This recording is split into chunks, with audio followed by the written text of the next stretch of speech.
তোমাদের সকলকে আমার ইউটিউব চ্যানেলে স্বাগত। আজকে তোমাদের সামনে আমি এবিটিএ টেস্ট পেপারের 225 নম্বর পেজটা সলভ করছি ইতিহাসে। ঠিক আছে, প্রথম প্রশ্নটা কি বলেছে দেখো। মোহনবাগান ক্লাব আইএফএল শিল্ড জয় করেছিল কত সালে? এটা কিন্তু তোমার 1911 সালে। আর এই ক্লাবের যে অধিনায়কত্ব করেছিল সে কিন্তু শিবনাথ ভাদুড়ী, এটা কিন্তু খেয়াল রাখবা। সোমপ্রকাশ পত্রিকা ছিল একটা কি পত্রিকা? একটা সাপ্তাহিক। কেন সাপ্তাহিক? কারণ প্রত্যেক সোমবার করে প্রকাশিত হতো। ঠিক আছে, আর এই কারণেই কিন্তু এটা সাপ্তাহিক পত্রিকা ছিল। সোমপ্রকাশ সোমবার করে প্রকাশিত হতো। আর এটা কিন্তু দ্বারকানাথ বিদ্যাভূষণ এর সম্পাদনা করত। আর এটাও খেয়াল রাখবে যে এই পত্রিকার সঙ্গে ঈশ্বরচন্দ্র বিদ্যাসাগরও কিন্তু জড়িত ছিলেন। ভারতের শিক্ষাক্ষেত্রে চুইয়ে পড়া নীতির প্রবর্তন কে? চুইয়ে পড়া নীতির এটা কিন্তু টমাস ব্যাবিংটন মেকলে। এইখানে শুধু মেকলে দেওয়া আছে, তাই আমাদের কিন্তু তোমার খ নম্বরটা সঠিক হচ্ছে। যে আইনের মাধ্যমে সতীদাহ প্রথা রদ করা হয়। আচ্ছা, 17 নম্বর রেগুলেশন অ্যাক্ট, তাহলে এখানে সপ্তদশ দেওয়া আছে, তাই সপ্তদশ হচ্ছে।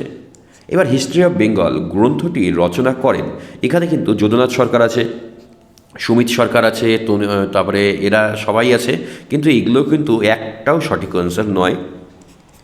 তোমাদের যেটা সঠিক আনসার হবে সেটা কিন্তু রমেশচন্দ্র মজুমদার হবে। ঠিক আছে, রম্পা জাতীয় বিদ্রোহ সংগঠিত হয়েছিল কোন অঞ্চলে? রম্পা জাতীয় বিদ্রোহ সংগঠিত হয়েছিল, এটা কিন্তু তোমার গোদাবরী উপত্যকা অঞ্চলে। মালগুজারি কথার অর্থ কী? মালগুজারি কথার অর্থ হলো তোমার খাজনা। ভারতে ইংরেজ ইস্ট ইন্ডিয়া কোম্পানির শাসনের অবসান ঘটায় কত সালে অবসান ঘটেছিল বলো তো? 1858 সালে। ভারত সভার প্রথম অধিবেশন কোথায় বসেছিল? এটা কিন্তু তোমার অ্যালবার্ট হলে হবে। হ্যাঁ, আচ্ছা, 76-এর মন্বন্তরের একটা মর্মস্পর্শী বর্ণনা রয়েছে, এটা কি? আনন্দ মাঠে। প্রথম বাঙালি প্রকাশক কে ছিলেন বলো তো? এটা কিন্তু তোমার গঙ্গাকিশোর ভট্টাচার্য হবে। ক্রিস্কোগ্রাফ যন্ত্রটি আবিষ্কার করেন, ক্রিস্কোগ্রাফ যন্ত্রটা কে আবিষ্কার করে? এটা কিন্তু তোমার জগদীশচন্দ্র বসু।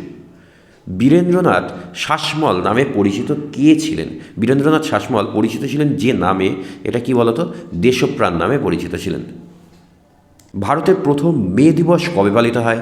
এটা কিন্তু তোমার 1923 সালে। সর্বভারতীয় কৃষাণ সভার প্রথম সভাপতি কে ছিলেন বলতো? এটা কিন্তু তোমার স্বামী সহজানন্দ সরস্বতী। ভারতের বিপ্লববাদের জননী কাকে বলা হয়? ভিকাজি রুস্তম কামাকে। ঠিক আছে, মাতঙ্গিনী হাজরা ভারত ছাড়ো আন্দোলনে অংশগ্রহণ করেন যে স্থানে, সেটা কি বলতো? এটা কিন্তু তমলুক স্থানে। সাম্প্রদায়িক বাটোয়ারা নীতি কবে প্রবর্তিত হয়? 1932 সালে। স্বাধীন ভারতের প্রথম স্বরাষ্ট্রমন্ত্রী কে ছিল? এটা কিন্তু তোমার বল্লভভাই প্যাটেল। তারপর 20 নম্বর প্রশ্নটা কি বলেছে? 1950 সালে নেহেরু লিয়াকত চুক্তি যে নামে পরিচিত হয়, সেটা কি চুক্তি নামে পরিচিত হয় বলো তো? দিল্লি চুক্তি নামে পরিচিত হয়। আচ্ছা, পথের পাঁচালী চলচ্চিত্রের পরিচালককে? আমরা সবাই জানি এটা কিন্তু সত্যজিৎ রায়। তবে এই পথের পাঁচালী উপন্যাসের রচয়িতাকে যদি বলো, তাহলে কিন্তু বিভূতিভূষণ বন্দ্যোপাধ্যায়। ঠিক আছে, হিন্দু প্যাট্রিয়ট পত্রিকার সম্পাদক কে ছিলেন? অবশ্যই হরিশচন্দ্র বন্দ্যোপাধ্যায়। কিন্তু যদি বলো যে হিন্দু প্যাট্রিয়ট পত্রিকার প্রথম সম্পাদক কে ছিলেন, তাহলে কিন্তু গিরিশচন্দ্র ঘোষ হবে। দামিন ই কোহ কথাটির অর্থ কী? এটা কিন্তু তোমার পাহাড়ের প্রান্তদেশ। এবার 4 নম্বর প্রশ্নটা কি বলেছে? ব্রিটিশ ভারতের প্রথম ভাইসরয় কে ছিলেন?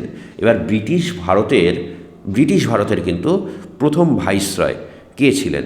এটা কিন্তু তোমার লর্ড ক্যানিং হবে। ইউএন রায়ান সন্স এর প্রতিষ্ঠাতা কে? জগদীশচন্দ্র বসু কি? না, এটা কিন্তু কখনোই নয়, আসলে উপেন্দ্র কিশোর রায়চৌধুরী ছিল। তাহলে এটা ভুল হলো। জীবনের ঝরাপাতা লেখককে? আমরা সবাই জানি জীবনের ঝরাপাতা সরলা দেবী চৌধুরানী। তাহলে এইটাও আমার কী হয়ে যাচ্ছে? ফলস হচ্ছে, ভুল হচ্ছে। তোমরা কিন্তু সত্য বা মিথ্যাই লিখতে হবে। কিন্তু এটা কিন্তু আমি ট্রু ফলস লিখছি ঠিকই, কিন্তু তোমরা কিন্তু ট্রু ফলস লিখলে কিন্তু তোমরা নম্বর পাবে না। হ্যাঁ, তোমাদের কিন্তু লিখতে হবে সত্য অথবা মিথ্যা, বা যদি থাকে ঠিক ভুল, তাহলে তোমাদের ঠিক এবং ভুলই লিখতে হবে। এটা কিন্তু তোমাদের যেন খেয়াল থাকে। আচ্ছা, বিদ্যাসাগরের প্রচেষ্টায় বিধবা বিবাহ প্রথা চালু হয়। হ্যাঁ, বিদ্যাসাগর প্রচেষ্টা করেছিল বলেই কিন্তু চালুটা হয়েছিল। যদিও বা বিদ্যাসাগর আইন করেনি, তারপরে বিদ্যাসাগরের প্রচেষ্টার কারণেই হয়। আচ্ছা, শ্রীরামপুর ব্যাপটিস্ট মিশন 1800 সালে গড়ে ওঠে, এটা কিন্তু আবার সত্য। আচ্ছা, রাজতরঙ্গিনী, কলহনের রাজতরঙ্গিনী কাশ্মীরের ইতিহাস বর্ণিত আছে, তাই কলহনের সাথে মিলিয়ে দিলাম। বর্তমান ভারত কে লিখেছেন? স্বামী বিবেকানন্দ। কাঙাল হরিনাথ, অর্থাৎ এই যে দেখো, কাঙাল হরিনাথ মানে হরিনাথ মজুমদার। জাতীয় শিক্ষা পরিষদ কবে? 1905 সাল। আচ্ছা, বিবৃতিতে দেখো মানুষ নতুন নতুন শহর গড়ে তুলেছে। আচ্ছা, নিজেদের গতিময় জীবনকে কি করার জন্য? সহজ করে তোলার জন্য, জীবিকার প্রয়োজনে, না খাদ্যকে আরও সহজলভ্য করার জন্য? অবশ্যই জীবিকার নির্বাহে বা জীবিকার প্রয়োজনে এসেছিল, কিন্তু তারপর ধীরে ধীরে কিন্তু আরও শহর নগর যে গড়ে তুলছে সেটা মূলত কিসের জন্য? এটা কিন্তু জীবনকে আরও দ্রুত এবং গতিময় করার জন্যই কিন্তু এগুলো করে তোলা হচ্ছে। তাই আমাদের ব্যাখ্যা 1 নম্বরটা সঠিক হচ্ছে। এটা কিন্তু তোমরা শহরের ইতিহাস থেকে পেয়ে যাবে। বিবৃতি বলেছে নীল দর্পণ নাটকটি বর্ণিত হয়েছে। নীল দর্পণ নাটকে কিসের কথা? নীল চাষিদের যে অত্যাচার, সেই অত্যাচারের কাহিনী বর্ণনা করা রয়েছে। তাই এটা কিন্তু আমাদের ব্যাখ্যা 2টা সঠিক হচ্ছে। 3 নম্বরটা কী বলেছে? পঞ্চানন কর্মকার ছাড়া চার্লস উইলকিন্স সফল হতেন না। কেন পঞ্চানন কর্মকারকে এত গুরুত্বপূর্ণ ভূমিকা পালন করেছিল? দেখো কী এমন গুরুত্বপূর্ণ ভূমিকা পালন করেছিল? আসলে বাংলা হরফ নির্মাণে না চার্লস উইলকিন্সকে তিনি সাহায্য করেছিলেন। তাহলে ব্যাখ্যা আমাদের 2টা কিন্তু সঠিক হচ্ছে। 4 নম্বর ব্যাখ্যাটা কি বলেছে? বর্ণপরিচয় এক নতুন যুগের সূচনা করেছিল। আচ্ছা, বর্ণপরিচয় ভাষা নির্দিষ্ট রূপ করে দেয়। আচ্ছা দেখো, বর্ণপরিচয় আদর্শ শিশুপাঠ্য ছিল সেই দিক থেকে। আর এই যে 2-এর যে প্রশ্নগুলো আমি শীঘ্রই PDF আপলোড করে দেবো, তোমরা সেখান থেকে কিন্তু ডাউনলোড করে নিতে পারবে।